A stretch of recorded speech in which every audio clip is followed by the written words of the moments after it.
that they're changing my voice. So this video is about why I'm right, that the world goes to hell. So we must ask ourselves, what is it? What does it mean?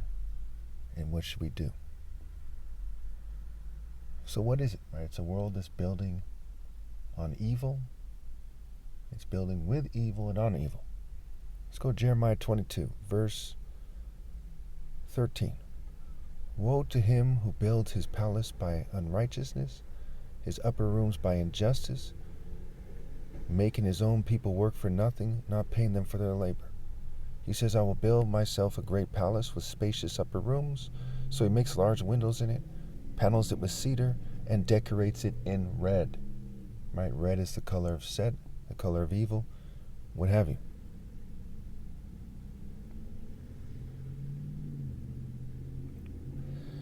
So, as they keep doing that, it leads to the end. I'm going to turn the page here, bear with me. Okay, hopefully that wasn't too loud. So, let's go to Jeremiah 25, verse 15. This is what the Lord, the God of Israel, said to me. Take from my hand this cup filled with the wine of my wrath, and make all the nations to whom I send you drink it. When they drink it, they will all stagger and go mad because of the sword I will send among them. Right? Going back to the playlist I made about delusions, right? Why everyone who doesn't obey God through me is delusional on the spectrum. This has to do with that. So I took the cup from the Lord's hand and made all the nations to whom he sent me drink it. Jerusalem and the towns of Judah, its kings and officials, to make them a ruin and an object of horror and scorn, a curse as they are today. Okay. So see, according to this, it's making, that God is making the Jews an example of what not to do. Let's go to verse 25.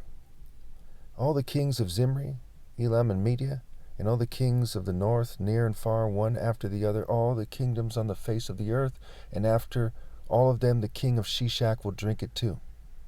Okay, so remember, in popular culture, the Jews rejected the argument of Jesus, right? They rejected the golden rule, the greatest commandment. They rejected universal pinpoint and moral precision and insisted on their tribal religion. And basically all the nations in the world did something similar, right? Nationalism, globalism, ethnocentrism, racism, what have you. So he says, all the kingdoms on the earth will drink it, and after that the king of Shishak, and it tells us that Shishak is a cryptogram for Babylon, will drink it as well. Then tell them this is what the Lord Almighty, the God of Israel, says. Drink, get drunk, and vomit, and fall to rise no more, because of the sword I will send among you. He goes on to say, for I am calling down a sword on all who live on the earth, declares the Lord Almighty. Going to verse 32. This is what the Lord Almighty says. Look, disaster is spreading from nation to nation. A mighty storm is rising from the ends of the earth, right? And how is it spreading from nation to nation?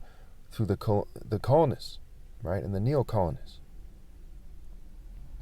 At that time, those slain by the Lord will be everywhere from one end of the earth to the other.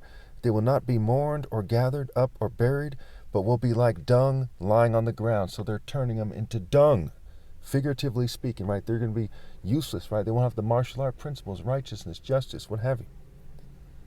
I'm going to try to keep this short. So let me just wrap this up by saying, the cup of God's wrath in Revelation 17, Revelation 18, that's very key here. Okay?